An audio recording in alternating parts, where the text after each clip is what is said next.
예, 계속 이어가겠습니다. 어, 조금 진도가 밀리는 것 같은데 조금 줄여봐야 될 것 같긴 합니다만 일단 준비한 대로 진행을 하겠습니다. 자, 그 다음에 이제 메트로 클래스라는 사람인데 아까 얘기한 것처럼 히파르키아와 형제지간, 남자니까 남매지간이죠. 어, 남매라는 말이 없을 거예요, 그리스어에. 어, 연설하다 이제 원래 테오프라스토스의 제자였다고 되어 있잖아요. 소유학파. 그러니까 아리스토텔레스의 친구 겸 제자였던 테오프라스토스. 그러니까 소유학파의 2대 교장이 됐던 사람이죠. 그 사람 제자였는데 몸이 엉망으로 됐다. 뭐 아마 아파서 연설 연습을 하다 방귀를 껴서 식음을 끊고 죽으려고 했다. 이렇게 이게 이제 뭐 당시에 이제 점잖 빼는 문화 측면도 있겠고 메트로 클래스라는 사람 자체가 워낙 좀 철저하게 그런 사람일 거라고 생각할 수도 있는데 달리 보면 또 이제 그 견유학파와 대비시키기 위해서 삶의 전향을 통해서 자기를 구원한 사람이라는 얘기를 만들기 위해서 이렇게 뭐 과장됐을 수도 있고요. 하여튼 방구 꼈다고 죽으려고 그랬다는 얘기고요. 그래서 이제 크라테스가 찾아가서 같이 방구를 끼고 방구를 트면서 그 사람을 구해줬다 뭐 이런 얘기입니다. 그래서 크라테스의 제자가 됐다 뭐 이런 얘기고요. 테오프라스토스의 강의록. 테오프라스토스가 당시 굉장히 강의 되게 잘하던 명강사였다고 합니다. 어, 뭐 지금 유명한 철학자 생애 사상 강의하고 계시는 김정호 선생님 다 하셨군요. 두 번 다 하셨군요. 김정호 선생님 번역으로 테오프라스토스의 성격론인가요? 그것도 번역이 나와 있습니다만 굉장히 달변의 명강사였다고 하는데 그 사람한테 배웠으니까 이제 강의로 하고 있었겠죠. 불을 붙이면서 헤파이스토스여 이곳으로 와주시길 테티스가 지금 당신을 필요로 하고 있나이다.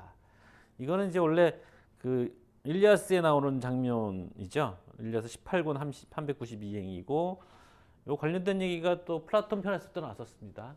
그래서 불을 붙이니까 이제 불의 신 헤파이스토스를 부르는 건데 테티스는 아시다시피 아킬레우스의 엄마였고 그래서 파트로콜로스라는 아킬레우스의 친구가 아킬레스의 무구를 빌려 입고 전장터에 나갔다가 죽임을 당하고 무구를 빼앗기죠. 그러니까 복수를 위해서 이제 아킬레우스가 전쟁터로 다시 나가려고 하니까 그의 어머니 테티스가 헤파이스토스에게 새로운 무구를 만들어 달랄 것을 부탁하는 그 장면이거든요. 테티스는 예전에 헤파이스토스가 제우스와 헤라 사이의 부부싸움이었었던지 아니면 헤라가 그를 낳고 나서였던지 올림푸스산에서 지상으로 내던졌는데 테티스가 받아줬어요. 그래갖고 은혜를 갚느라고 두 번씩이나 무구를 만들어주는 얘기인데요. 그래서 이제 테오프라토스에서 전향해서 지금 저희가 퀴니코스 학파로 전향한다는 얘기를 이렇게 하는 거고요. 그 플라톤의 일화는 아마 들으셨겠지만 플라톤이 극작가를 꿈꿨다가 소크라테스를 만나고 철학으로 전향하면서 자기 그 초고들을 다 태워버렸다. 뭐 그러면서 이제 나한테 무기를 다오 뭐 이런 얘기를 했다는 식으로 일화가 인용된 게 있죠.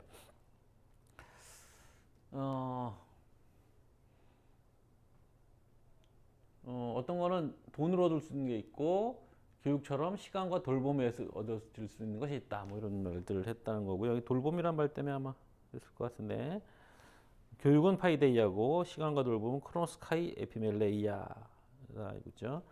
파이데이는 교양으로 또 믿는다. 뭐 그런 얘기인데 에피멜레이아는 돌봄이란 번역어를 우리가 뭐쓸 수밖에 없습니다만 뭐 그 의미도 좋은 측면이 있고요. 근데 그러니까 이제 말하자면 자기를 키워나가는 훈련이죠. 그래서 그런 의미의 돌봄이라는 겁니다. 그래서 뭐 보통 우리는 이제 다른 사람을 돌본다는 말로 많이 써서 약간 어색한 부분은 있습니다만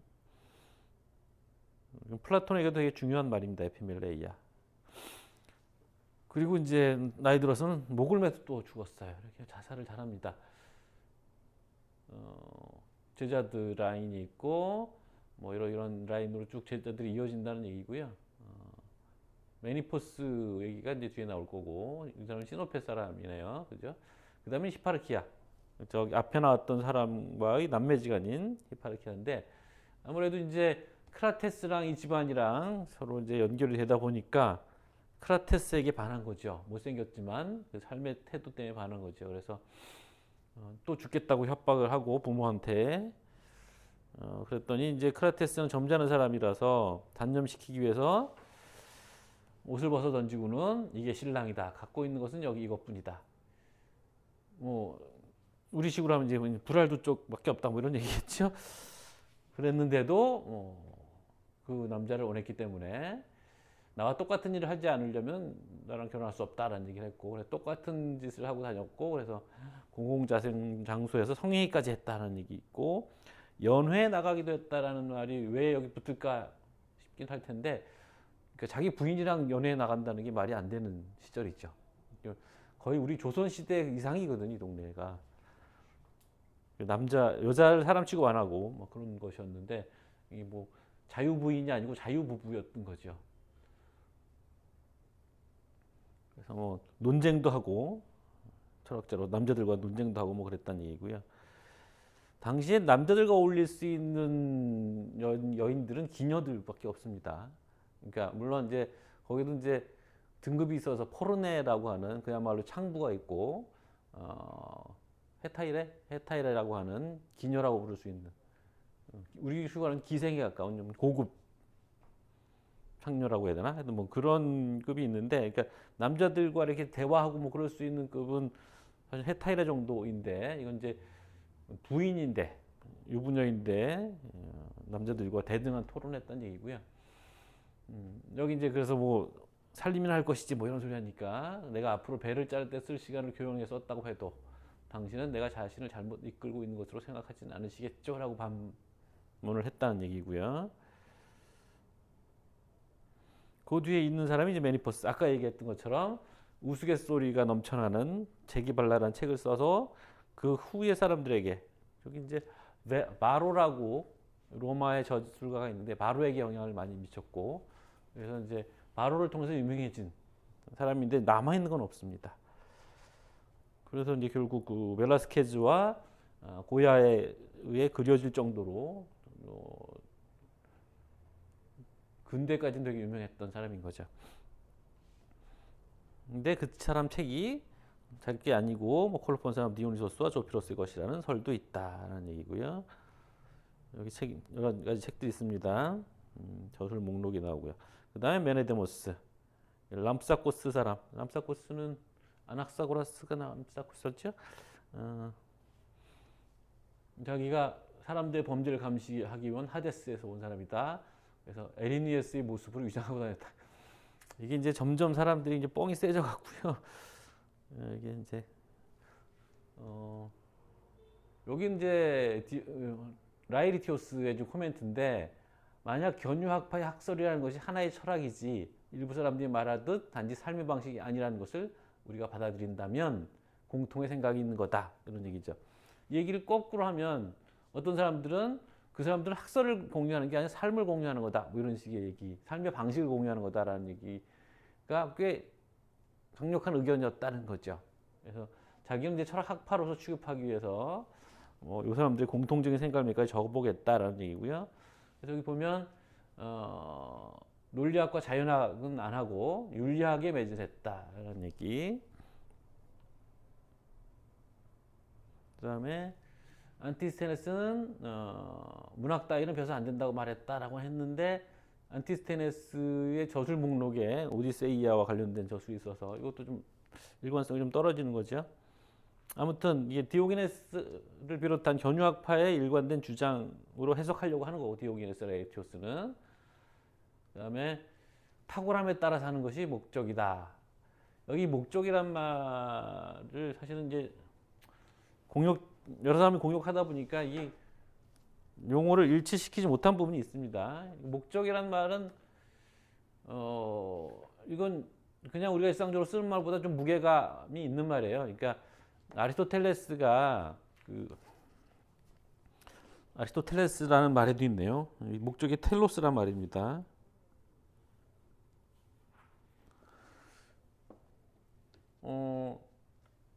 아리스토텔레스가 인생의 목적이 뭐냐라고 물어보는 게 니코마코스 윤리학에서 그걸 물어보고 행복이다라고 얘기하고 행복의 정체가 뭐냐 뭐 탁월함에 따른 영혼의 활동이다 뭐 이런 식의 이제 생각의 흐름 논의를 하잖아요.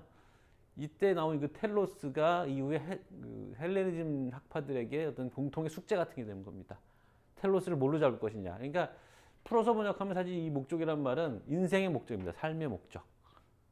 저는 그래서 뭐 그 스토아 쪽에서는 궁극 목적이라고 번역을 했는데요.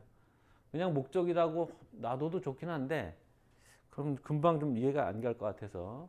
근데 하여튼 이정호 선생님은 이제 목적이라고 하셨고 그 말이 이제 텔로스고 뜻은 삶의 목적이라는 거고. 그러니까 왜 이걸 궁극 목적이라고도 번역할 수 있냐면 우리의 가치들이 수단적 가치와 목적으로서의 가치를 갖는 것들이 있는데 그 그러니까 뭐 이를테면 뭐 돈을 버는 것은 뭐 집을 살기 위해서라고 한다면 집을 사는 것은 또 뭐 안락한 삶을 위해서 사는 거다 뭐 이런 거죠. 그런 식으로 목적이었던 것이 다시 수단이 되고 뭐 이렇게 수단과 목적 간에 이제 위계가 주어지는데 그 위계의 맨 끝에 위치하는 목적, 최종 목적 그거를 얘기하는 겁니다. 이 텔로스는. 그래서 탁월함에 따라 사는 것 이게 아리스토텔레스 얘기랑 유사하죠. 탁월함에 따른 영혼의 활동이라고 했으니까. 그러니까 덕만이 행복하는데 유일한 조건이다라고 얘기했던 것을 이렇게 표현할 수 있는 거고 이 점은 스토아과 닮았다라는 얘기가 있는 거고요. 그다음에 물 마셨다는 얘기. 그러니까 그 견유학파들의 특징으로 이제 공통된 특징이 야채만 먹고 채식주의자였다는 소리인데 앞엔 또 무슨 문어 먹다 죽었다는 얘기도 있어서 그것도 잘 안 맞죠. 야채만 먹고 이제 찬물을 마셔 포도주 안 마셨다는 소리입니다. 찬물을 마셨다는 얘기는 데워 먹지도 않고 그다음에 여기 또 탁월함을 가르쳐 줄 수 있는 것이고 한 번 얻으면 잃어버리는 일이 없다는 것. 현자는 사랑받을 가치가 있고 잘못을 저지른 일이 없는 사람이라는 것.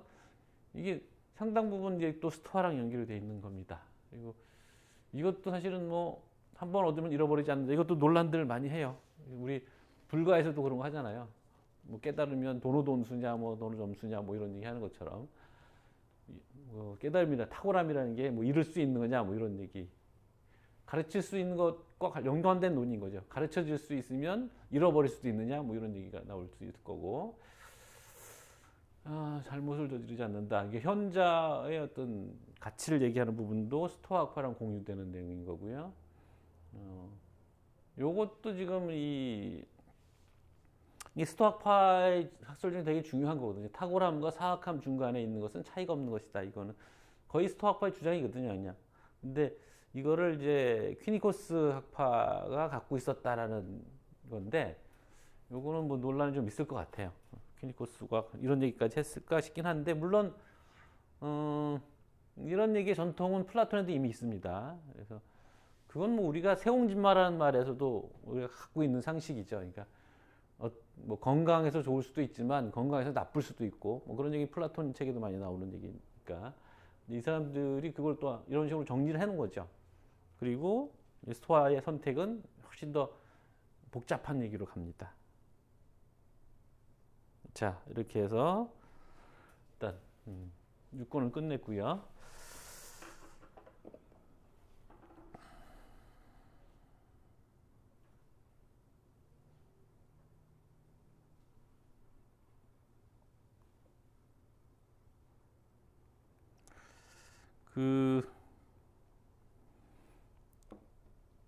그렇게 복잡한 얘기는 없었으니까 어느 정도 이제 정리가 되실 거라고 생각합니다. 디오게네스를 비롯해서 견유학파 얘기들은 어느 정도 정리가 되실 것 같고요. 시간도 좀 많지 않으니까 바로 이어서 계속 하겠습니다.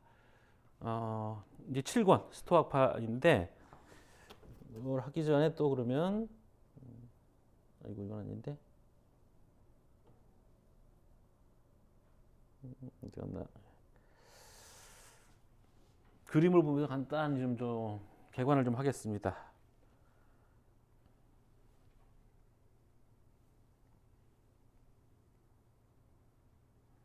자, 스토아파에 등장하는 인물들은 제논, 아리스톤, 헤릴로스, 디오니시오스, 클레안테스, 스파이로스, 크리시퍼스. 그러니까 스토아파 철학의 계보가 있습니다.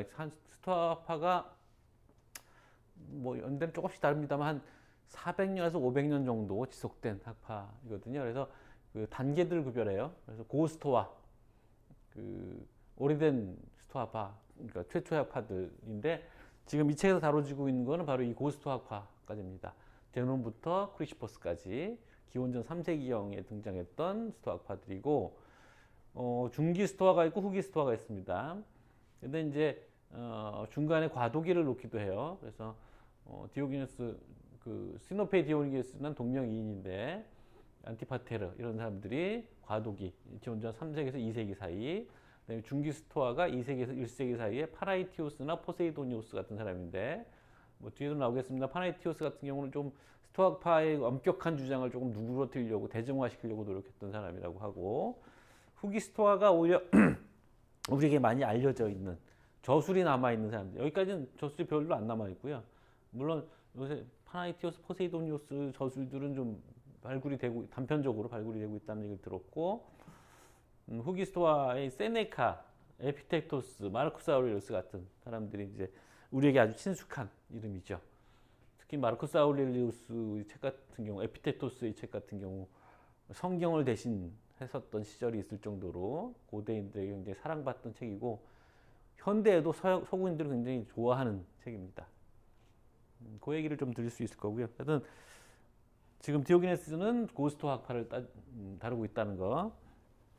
그 다음에 제논, 제논의 흉상이 맞을 거라고 추정이 되는 거. 이 흉상을 보고 이 라파엘로가 그림을 그린 것 같아요. 그래서 이게 이제 그 유명한 아테네 학당에 나오는 제논 부분입니다. 이게 이제 스토아가 왜 스토아파인지에 대한 설명이죠. 이게 이렇게 주랑이 쭉 달려 있는, 기둥이 쭉 달려 있고 위에 지붕이 덮여 있는 거죠. 그래서 여기로 왔다 갔다 하면서 사람들이 산책하고 뭐 이러는 곳인데, 거기서 이제 제논이 강의했기 때문에 스토아파라는 이름이 붙었다라는 얘기죠. 앞에 이제 포이킬리에 채색된이라는 말이 있었는데 그건 이제 탈락된 거고 다시 일화로 나올 거고요. 이제 그 제가 뭐 주제를 하나 잡느라고 이제 했던 건데, 뭐 앞에 이제 견유학파 경우에도 그랬습니다만 이 스토아학파 사람들도 자살을 잘 해요. 그래서 물론 이건 이제 소크라테스랑 연결 지으려고 하는 건데, 소크라테스 자살은 아니죠. 자살하면 안 된다고도 했고 파이돈에서. 일단 소크라테스의 죽음을 염두에 둔 것 같은 죽음들이 또 이어져 있죠. 이건 그 유명한 이제 자클로 다이비드의 소크라테스 최후라는 그림이고, 세네카가 이제 나중에 그 누구죠? 네로 황제의 명령에 따라서 반자의적 자살을 하는. 근데 이제 의연하게 자신의 죽음을 받아들이는 모습이 타키투스 연대기에 아주 감동적으로 그려져 있어서 아주 유명한 죽음입니다. 세네카도 스토아학파 철학자고, 여기 이제 그래서 세네카의 죽음에 대한 많은 그림들이 남아 있습니다.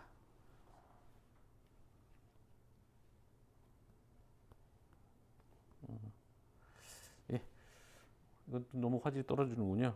세네카 부인이 옆에 있다가 이제 뭐 기절하는 장면인 거고요. 여기 이런 장면도 있고, 로코코풍으로 그려져 있는데,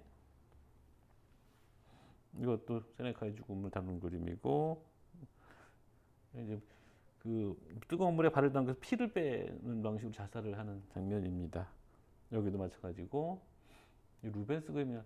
이거는 이제 아까 잠깐 말씀드린 것처럼 현대인들에게도, 서구인들은 스토아 철학에 아주 여전히 영향력을 갖고 있다는 사례인데, 전에 한번 처음에 강의 제가 이렇게 전체적인 얘기를 할 때 이것도 보여드렸을 것 같아요. 이 런던에 12월인가요? 11월에서 11월 사이네. 그 스토익 위크가 있어서, 이건 2013년입니다만 매년 벌어지고 있고, 대학에서 그리고 뭐 일반 지역에서 뭐 여러 가지 세미나도 벌어지고 일반인들이 대학 세미나에 참여하고 그러니까 스스로 스토익이라고 말하는 사람들이 있다는 겁니다. 그래서 그 스토아 학파의 철학으로부터 자기 위안을 받는 사람들이 많이 있고, 사실은 이제 그 제가 더 파보진 않았습니다만 아들러라는 심리학자가 있죠. 우리나라의 뭐 그 유명한 미움받을 용기라는 책을 통해서 유명해진 아들러의 개인주의 심리학인가요? 그 굉장히 스토아적입니다. 그래서 그 스토아의 심리학에 대한 연구도 많이 되고 있습니다. 이거는 이제 그 한번 계보를 정리해 본 건데요. 소크라테스로부터 이렇게 이 다양한 학파들이 나왔다는 얘기고요. 소소크라테스 학파들, 여기는 뭐 플라톤 이제 아카데미, 그다음에 메가라 학파를 세우는 에우클리데스, 그다음에 안티스테네스, 이 라인이 계속 따라 내려가고 제논까지 가는 거고요.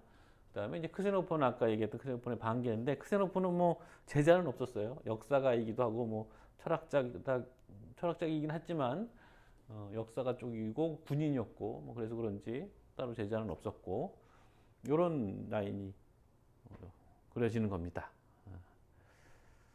여기 뭐 영어로 써 있네요. Many unnamed books. 그러니까 이 많은 사람들이 책을 썼는데 남아 있는 게 별로 없어서 그렇다는 얘기고요. unname은 아니고 사실 이름은 있는데 저술이 안 남아 있는 거죠. 이제 그 관련된 사진들 한번 모아본 겁니다. 크라테스가 자기 재산을 버리는 장면도 여기 있고, 세네카 모습이고요. 이게 이제 그 에피테투스, 다리를 절었다고 해서 이런 그림들이 돌아다니는 거고, 이게 클레안테스, 크리시포스일 거고, 이게 아마 마르쿠스 아울리우스일 것 같고요. 소크라테스부터 시작해서 이렇게. 저건 마르쿠스 아울리우스고요. 이 장면은 바울이 아테네로 전도 여행을 온 게 있죠. 그러니까 아테네만 온 게 아니라 바울이 그 그리스 세계를 돌아다니면서 전도 여행을 합니다. 그래서 뭐 밀레토스 뭐 이런 곳을 거쳐서 아테네까지 오죠. 근데 아테네에 와서 그 아테네에 있던 도시의 철학자들과 대화를 하는, 토론을 하는 장면이 나옵니다. 그게 이제 성경에 나오거든요. 그 장면을 그린 겁니다. 근데 그 철학자 유파가 에피크로스 학파와 스토아 학파라고 나와 있습니다. 그래서 성경에도 나온다. 뭐 이런 말씀을 드리려고 한 거고. 이게 이제 그 스토아가 어떻게까지 연결되느냐라는 얘기를 좀 보여드리려고 했던 건데, 립시우스라는 인문주의자 고전 연구가인데 기독교와 스토아 철학을 융합하려고 했다. 그래서 신스토아 철학을 열었다는 얘기인데, 이 립시우스의 제자들 중에 필립 루벤스라고 이 그림을 그린 루벤스의 형제입니다. 폴 루벤스의 형제가 이 학파에 속해 있었다는 얘기고요. 그래서 꽤 근대까지, 그리고 미국 대통령 제퍼슨인가 그 사람들도 아마 스토이였고, 요건 최근 그림인데 베르게론, 네. 베르게론이라는 사람의 그림인데 스토익이 이런 건가 봐요. 그래서 그냥 최신 그림이라서 한번 타봤습니다. 수염을 길러야 하는 건가 봐요.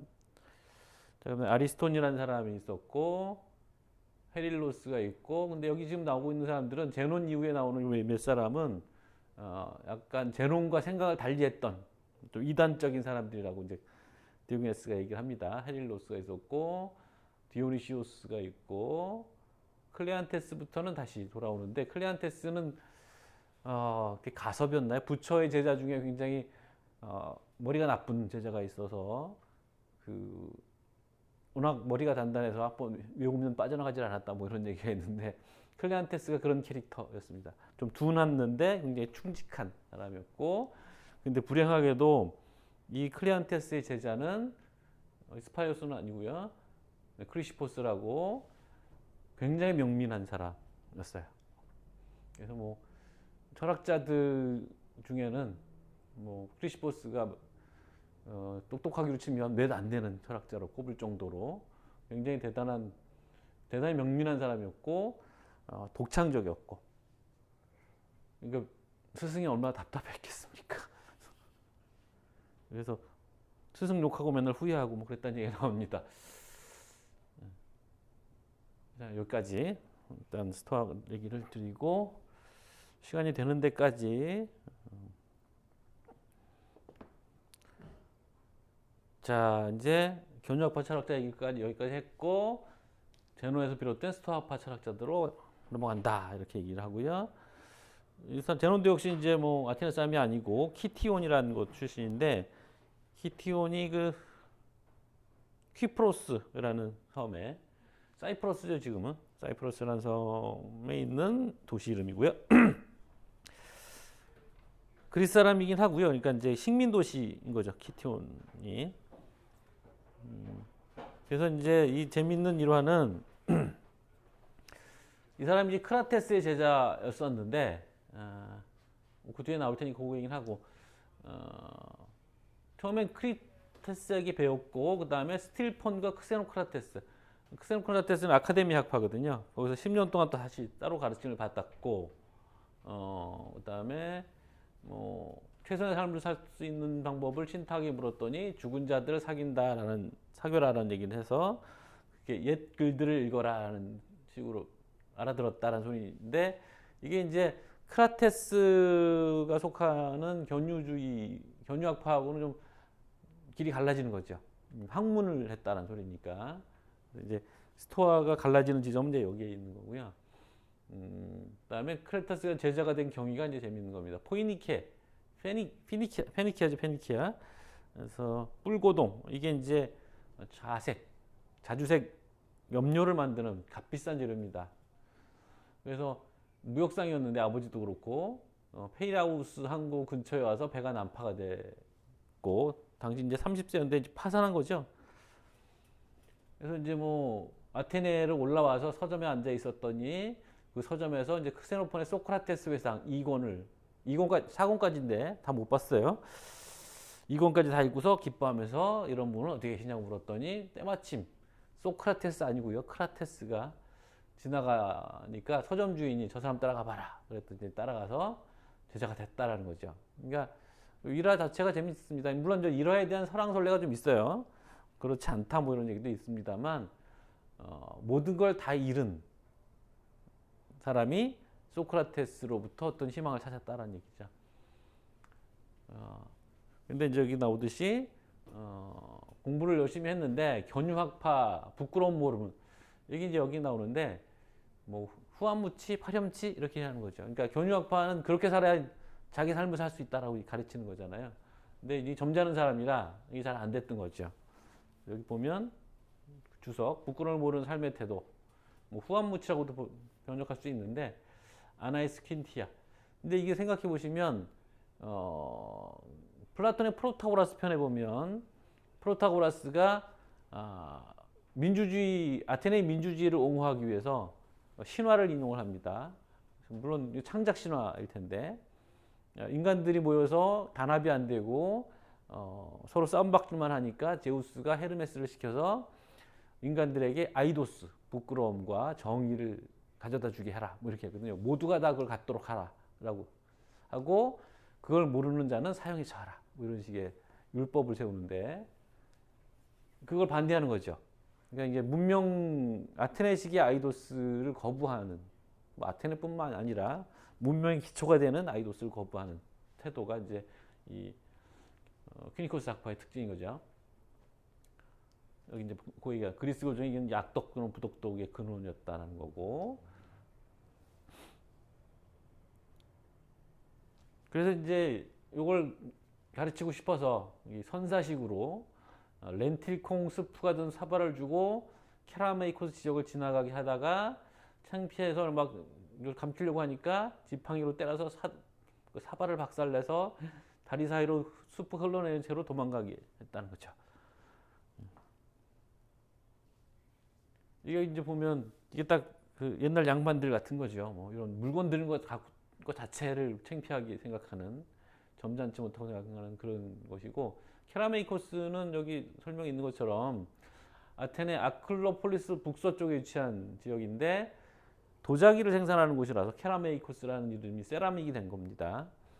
그래서 여기 뭐 국립묘지도 있었고 사람들 많이 오가는 번화한 곳이었던 거죠. 거기에 이제 무슨 음식 들고 다니는 얘기 너무 창피했던 건데 이걸 이제 꾸짖어서 가르쳤다라는 얘기고요. 국가를 이제 저술했다라는 젊은 시절에 저술했다는 거고 그래서 사람들이 퀴노스 우라라고 퀴노스 우라해서 썼다라는데 이게 장소라기보다는 개 꼬리라는 뜻인데 퀴노스 우라 13문 주석 곳의 이름 살라미스 섬종에 있는 곳의 이름이기도 하지만 개의 꼬리를 쫓아서라고 해석하면 퀴니코스 학파 그러니까 견유 학파에 속하는 크라테스의 영향을 받은 상태에서 쓴 책이다라는 뜻도 됩니다. 그래서 나중에 이 국가라는 책에서 주장하고 있는 내용은 나중에 스토아파의 어떤 주장과 좀 배치되는 얘기들이 좀 있어서 아무래도 이게 이제 젊은 시절에 그 퀴니코스적 열정에서 쓴 부분이 있다라는 얘기들이 이제 나오는 겁니다. 자, 그 다음에 이제 국가에 대해서 다른 것도 썼다. 뭐 그래서 이제 감정 얘기가 있어서 제가 길게 주석을 달았습니다. 감정 이제 파토스란 말인데 이거는 뭐 너무 기니까 책을 갖고 계신 분들 읽어보시고 화면에 보여드릴 테니까 세워서 읽어보셔도 좋겠습니다. 이렇게 쭉 이런 책들을 썼다라는 것이고요. 주석 넘어가고 이제 유명한 얘기죠. 페이시 아낙스의 주랑. 이건 이제 처음 만든 사람의 이름을 땄을 때 이름이고 폴리그노토스의 그림이 여기 그려져 있어 갖고 채색된 그림이 그려져 있는 뭐 이런 뜻이죠. 그런 스토아라는 뜻이었는데 여기도 이제 그 제논의 어떤 성품이 드러납니다. 강의 장소가 번잡해지지 않았으면 해서 좀 사람이 안 다니는 그런 곳에서 강의를 했다는 소리고요. 여기서 30인 정권 시절 소크라테스 들으셨을 테니까 30인 참주정 얘기는 들으셨을 테고 주석에 담긴 내용은 1400명이 여기서 죽었다라고 했지만 여기서 무슨 사형을 집행한 건 아닐 것 같고 여기서 뭐 사형 판결을 내렸다라는 뜻일 거다 이렇게 해석이 달려 있는 거고요. 그래서 아마 이런 좀 불길한 장소 그래서 사람들이 덜 다니는 곳이었을 것 같아요.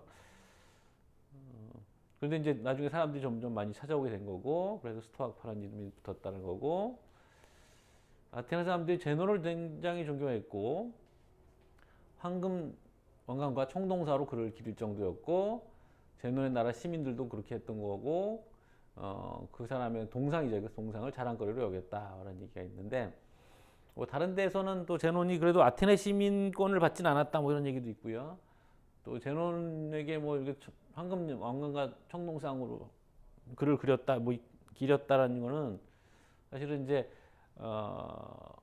이 제논을 좋아했던 마케도니아의 왕의 반강제적인 요구도 있었을 거다라는 해석도 있습니다. 여기 보시면 안티고노스 이 사람이에요. 안티고노스 이게 마케도니아의 당시 왕인데 안티고노스가 제논을 종류했다는 거죠. 아테네는 당시 이제 마케도니아의 정치적 지배하에 있었던 것이었고 자 이제 안티고노스가 자기 궁정에 와달라고 했더니 사양하면서 썼던 편지인데 그 제논의 어떤 그 우아한 성품 이런 거 잘 보여주는 것 같아요. 운과 명성에서는 당신의 삶보다 앞서지만 이성과 교養뿐만 아니라 당신이 획득하신 궁극의 행복에서는 뒤진다고 나는 생각한다. 마케도니아 사람 전부의 교사가 되라고 하는 건데 마케도니아 사람들을 다스리는 자를 교육하고 덕에 따른 행실로 인도하시는 분은 그 백성들도 훌륭한 사람으로 육성하시는 분인 것이 분명하다. 지도자가 그런 사람이면 대개 그의 백성들도 그와 같은 사람이 될 가능성이 높다. 사실 플라톤의 이상국가 아이디어가 어느 정도 들어가 있는 거죠. 이게 사실 이건 안티고노스 왕이 보낸 편지죠. 여기에 답신이 여기 있는 겁니다. 성품의 왜곡에 이르게 하는 통속적 교양이 아니라 유익함에 이르게 되는 참된 교양을 배운다고 하니까 뭐 기쁘다라는 얘기고 젊은이들의 혼을 유약하게 만드는 쾌락에서 비켜나면 천성에 의해서뿐 아니라 선택에 의해서도 고귀함으로 기울어가고 있다. 이게 사실 이런 얘기들은 니코마코스 리학 같은 데서 나오는 얘기들인 거죠. 타고나는 천성도 있지만 윤리적 선택을 함으로써 우리의 품성을 길러야 된다라는 얘기. 고귀한 천성에 적절한 수행을 보태고 덕의 완전한 습득으로 그렇게 하면 나가게 된다. 간략하게 이제 어떻게 자신을 수련할 것인지를 보여주는 얘기죠.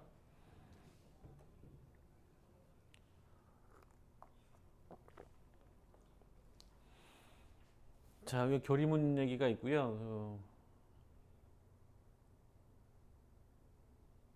그다음에 여기 교리문에 보면 그의 문화에 들어오는 젊은이들을 덕과 절제로 불러들여 최선의 것들로 향하도록 고무했으니 그가 논했던 주장과 일치하는 자신의 삶을 모든 사람이 귀감으로써 내놓았던 때문이다. 라는 식으로 왜 이 아테네 시민들이 제 논을 기리는지를 설명하고 있는데 아까 얘기했던 또 까먹었다. 예.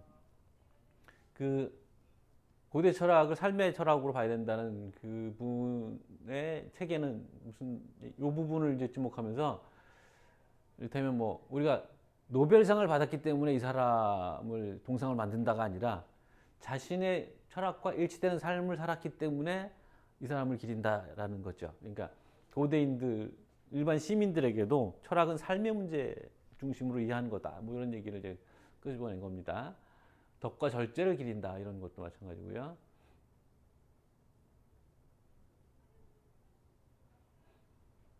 이런 것도 제논의 성품을 잘 보여주는 여자를 싫어하는 것으로 보일까봐 여자 노예를 부렸다. 뭐 이런 거.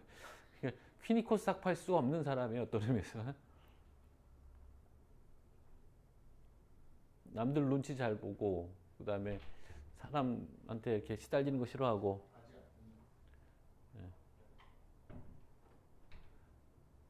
안티고노스가 멋진 말을 했죠. 제논의 죽음 후에도 안티고노스는 그런 관객을 일타니라고 말했다. 저저니까 왕과 또는 정치가와 철학자를 이렇게 묶는 방식인 겁니다. 여기 47번 주소 보실 필요가 있고요.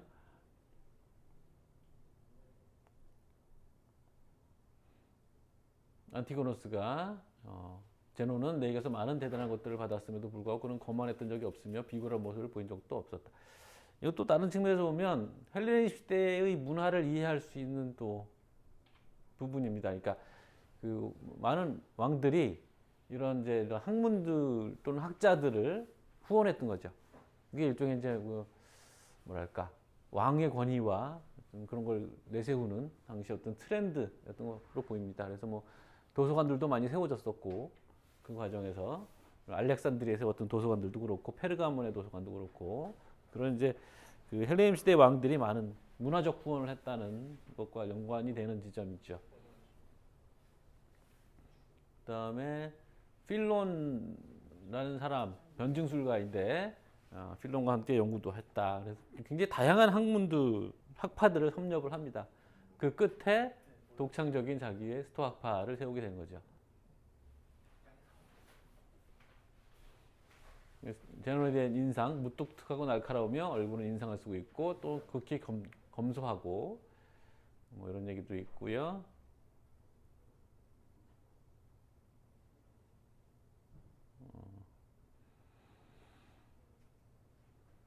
뭐 생선 얘기인데 뭐 성격 되게 좀 까다로운 사람 같아요. 그래서 다른 사람한테 이렇게 좀 무리하고 뭐 이런 것들 그런 것들 못 보는 사람이고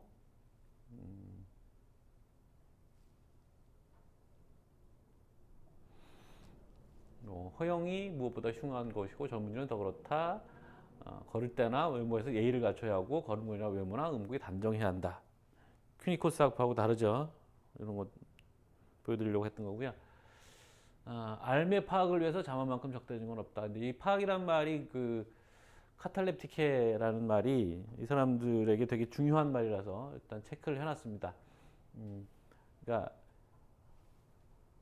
긴 설명은 나중에 다시 드려야 될 것 같긴 한데 이 인식론이에요. 이 사람들이 인식론이고 기본적으로 그 스토학파는 유물론자들이기 때문에 감각주의적 인식론을 갖고 있습니다. 그래서 대상으로부터 개별적인 대상으로부터 인상이 들어와서 그 인상에서 파악이 이루어지고 뭐 이런 얘기들을 하는 거거든요. 그래서 일단 뒤에 다시 나오니까 그때 다시 말씀드리고요.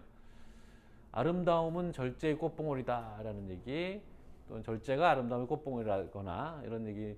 이 얘기를 왜 하냐면 뒤에 다시 나옵니다만 스토아파에서 중요한 거는 제가 생각하기에는 이게 개인의 성장이거든요. 덕의 완성에 이르는 개인의 성장인데 어, 절제라는 미덕을 갖추면 아름다움이라는 것이 동반된다고 생각하는 거죠. 그러니까 스토아는 우리의 삶이 성장하는 걸 되게 중요하게 생각하고 그 어떻게 보면 삶의 완성되는 삶의 가치 자체가 중요한 가치를 갖는다고 생각하는 거죠. 그래서 우리가 좋다고 얘기하는 것들은 그것의 어떤 동반되는 부산물들이다라고 얘기하는 방식인데 나중에 다시 나오니까 또 그때 설명을 드리겠습니다. 변절자 얘기를 하고요. 디오니시오스라는 변절자가 있는데 스토아였다가 이 사람이 눈병이 나서 뭐 그런 얘기가 있었을 텐데 변절자 77 스토아학파에서 견유학파로 전향한 거고요. 37절에 다시 나옵니다. 그다음에 귀가 둘 입이 하나인 것은 더 많이 듣고 더 적게 말하다라는 뭐 이런 식의 이제 겸양의 태도 점잖은 사람이죠. 크라테스가 그의 겉옷을 잡고 스티폰한테서 끌어내자. 견유학의 라인을 넘었으니까 지금 크라테스가 자기 제자를 만류하는데 철학자를 붙잡는 바른 방법은 귀를 통한 것이다. 뭐 이렇게 해서 그 학구열을 숨기지 않았다는 얘기고 추수하는 사람의 논증 뭐 얘기는 나중에 뭐 읽어보시고요. 돈을 많이 냈다는 얘기 100드라크마라는 소리 듣고 제노는 200드라크마를 줬다. 논증 하나 배우려고 그랬던 얘기인데 그래서 뭐 난파돼서 알거지가 됐다는 얘기하고 좀 안 맞죠. 그래서 다른 버전이 있는 겁니다. 그래서 제논이 돈 많았다는 얘기도 다른 라인에서 있습니다. 그리고 여기 마땅한 것이라는 용어가 또 있는데요. 카테콘이라는 말인데 상당히 중요한 말, 이것도 굉장히 중요한 말입니다. 나중에 다시 설명은 나옵니다만 일단 사람으로서 행하는 게 적절한 것, 뭐 이런 말이에요. 근데 이거를 나중에 키케로 오피키움이란 말로 번역을 해서 그 의무라는 말로 바뀌게 되는 겁니다만 사실은 의무라는 말이 생겨나는 맥락이 드러나는 거죠.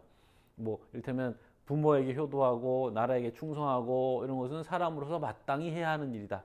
사람으로서 그걸 하는 것이 적절한 것이다. 라는 말에서 의무로 넘어가는 거죠. 질문이 좀 올라와서 조금 일찍 예, 예. 그러면 뭐 지금 뭐 1화 얘기하고 있었던 맥락이니까 여기까지 일단 하는 거로 하시죠. 25절까지. 네. 아까 명단에서 소카톤은 왜 없냐고 소카토? 네, 소카토. 그 세네카 나오고 할 때 그거 말씀하신 음. 것 같은데. 소카토는 제가 잘 모르는데 뭐 일반적으로는 스토아 학파일 텐데 저술의 측면에서 아마 낫는 것 같아요. 그리고 또 워낙 그 세 사람이 유명한 사람이라. 근대의 풍자문에서 매니포스 풍자가 많이 등장하는데 음. 그 자료는 주로 어디에서 나온 건가요? 그 제가 아까 보여줬던 이게 내용이 조금 있었는데, 음,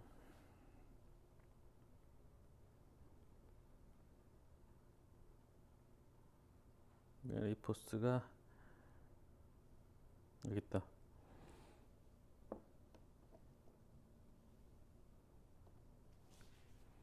여기 이건 그림에 대한 얘기고 여기 있죠. 예. 그 작품이 뭐 산문도 있고 음문도 있는데 다 없어졌고 에피크로스나 뭐 스토아 이런 것들을 비판한 내용들이 있다라는 얘기가 여기 있고 나중에 문학에 영향을 줬고 그래 매니펜 사티어 장르가 있다는 얘기 돼 있고요. 더 이상 없고 프래그멘트들이 바로의 사투라이 매니피아 여기 남아 있다는 얘기입니다. 바로라는 로마 작가 그리고 그렇죠 이미테이션이었다라는 얘기가 있고 루키아노스도 이 사람 영향을 받을 거거든요. 그래서 질문은 갑자기 근대 얘기를 하셔가지고 예 저희 쪽 분야는 아니긴 한데 혹시 아시는 근대 풍자문 얘기를 하셔가지고 근대 풍자문 그러니까 근대까지는 제가 추적을 안 했네요.